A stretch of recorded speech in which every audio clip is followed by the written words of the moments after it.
باللہ من الشیطان الرجیم بسم اللہ الرحمن الرحیم نحمدہ ونصلی علی رسولہ الکریم محمد وعلی آلہ واصحابہ اجمعین۔ عزیزان گرامی السلام علیکم ورحمۃ اللہ۔ ہم آج سورہ یوسف کی آیت نمبر 13 کا مطالعہ کرنے جا رہے ہیں۔ اعوذ باللہ من الشیطان الرجیم۔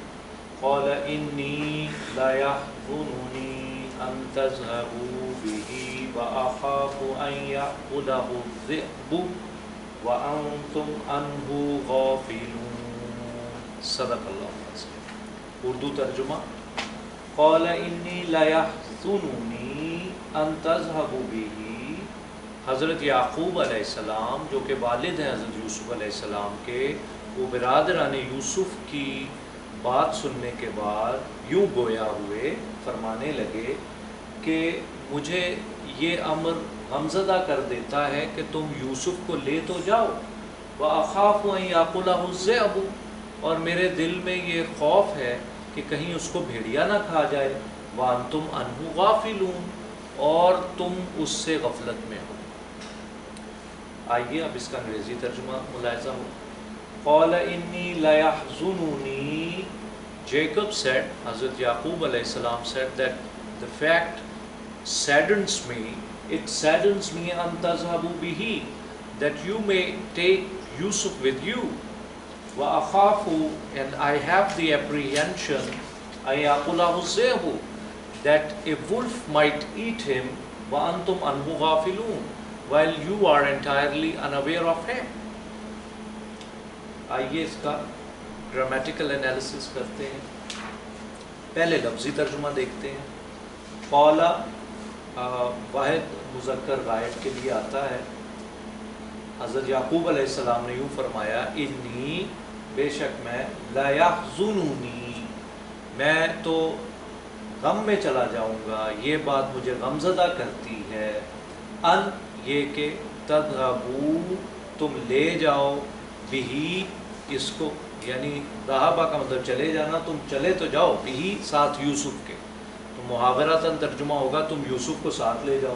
وَأَخَافُ، اور میں ڈرتا ہوں، نَخَافُ ہم ڈرتے ہیں، یَخَافُ وہ ڈرتا ہے، تَخَافُ تو ڈرتا ہے، وَأَخَافُ میں ڈرتا ہوں، ان، یہ کہ، ان یأکلہ، کھا جائے، ہو واحد مذکر غائب، اسے، الذئب مطلب بھیڑیا، وانتم، اور تم سب، انہ، اس کے بارے میں، غافلون، غفلت میں پڑے ہوئے ہو۔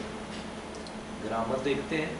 قال، حضرت یعقوب علیہ السلام نے یوں فرمایا، انی، بے شک میں، انا، اور پھر ساتھ واحد متکلم کی جو اٹیچ ضمیر ہے یا لگی ہوئی ہے، لا یحزننی، تو یہ فیکٹ جو ہے اس کا مادہ یہ ہے ہا، زے اور نون، حزنن، تو یہ بات مجھے غمزدہ کرتی ہے۔ اور جو حزنن ہے، حزن، اس کا مطلب ہوتا ہے کوئی غیر اختیاری آپ پہ کیفیت طاری ہو جائے جو آپ کے بس میں نہ ہو، انکنٹرولیبل کوئی فیلنگ ہو۔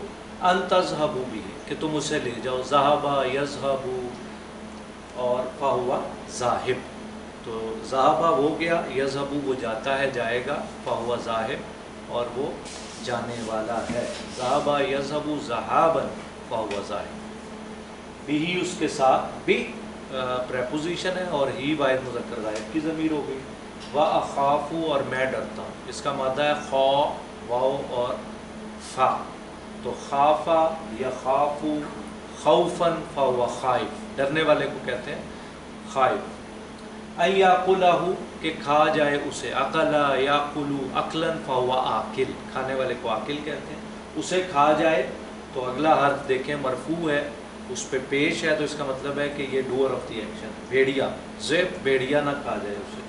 وا، اور، انتم، تم سب، ان کے بارے میں، ہو واحد مذکر غائب کی ضمیر، یوسف، تو اس کے بارے میں تم ہو، غافلون، غین فا لام مادہ ہے، واو نون جمع کے لیے آ گئی، اور واو نون حالت رفع ہے، کیونکہ واو میں اور نون میں فرق ہے، تو غفلا جو ہے اس کا مطلب ہے کہ اس نے غفلت کی، تو لیکن یہاں واو نون لگ گیا، غافلون، تو اس کا مطلب وہ تم سب جو غافلون غفلت میں پڑے ہوئے ہو۔ تو یہ تو آپ نے ملاحظہ کی کہ آج کی ہماری آیت تھی۔ تو آئیے گرامر کا ایک سبق دیکھتے ہیں۔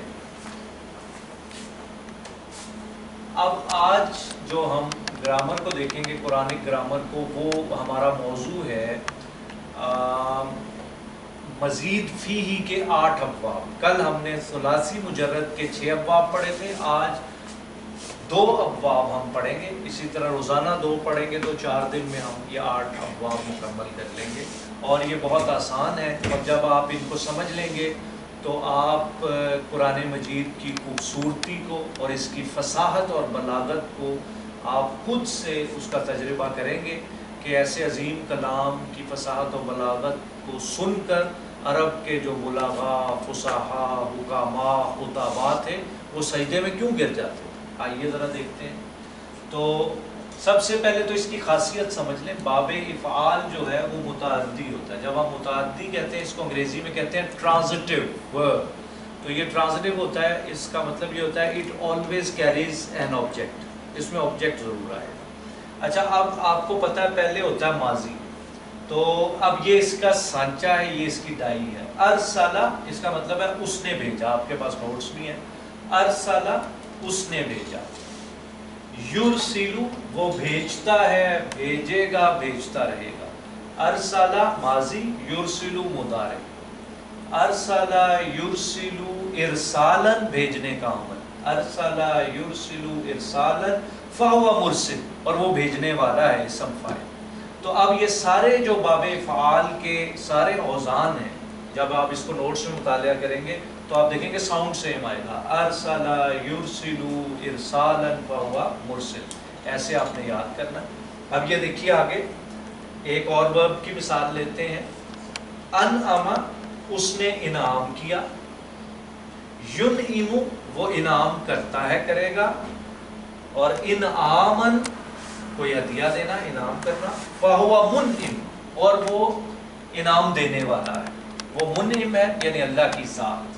تو یہ ہے پہلا باب، باب افعال، اس کو ہم ابھی وقفہ میں نوٹس میں بھی دیکھتے ہیں۔ اچھا، اس کے بعد ایک اگلا باب آ گیا، اور یہ قرآن مجید میں بائی دا وے یہ 2 ابواب سب سے زیادہ ہیں، 8 میں جتنے بھی ابواب ہیں، تو ان کو اچھی طرح آپ نے یاد کر لینا ہے۔ باب تفعیل۔ اچھا، اب اس میں ابواب میں ساؤنڈ سیم ہے، دیکھیں گے نا، افعال، تو یہ دیکھیں ارسال، اسی طرح ان افعال، اسی طرح سے انعام، یہ مصدر ہے، تو یہ ساؤنڈ سیم ہوگا۔ اب ادھر دیکھیں، یہ ہے تفعیل، علم اس نے سکھایا، یعلم وہ سکھاتا ہے، سکھائے گا، سکھاتا رہے گا، تعلیماً سکھانے کا عمل، فہو معلم اور وہ سکھانے والا ہے۔ علم یعلم تعلیماً فہو معلم۔ اب دیکھیں ساؤنڈ سیم ہے، تفعیل، تعلیم۔ اب آ جائے بشرا اس نے خوشخبری سنائی، یبشرو وہ خوشخبری سناتا ہے، سنائے گا، سناتا رہے گا، تبشیرن خوشخبری، اچھی خبر سنانا، فہو مبشر اور مبشر ہے، وہ خوشخبری سنانے والا ہے۔ اب دیکھیں تفعیل اور تبشیر ساؤنڈ سے، تو اسی کی ہم ابھی مشق کریں گے۔ تو کل ہم انشاءاللہ یہیں سے اپنی اگلی آیت کا مطالعہ بھی کریں گے۔ اب ہمیں اجازت دیجیے، وآخر دعوانا ان الحمدللہ۔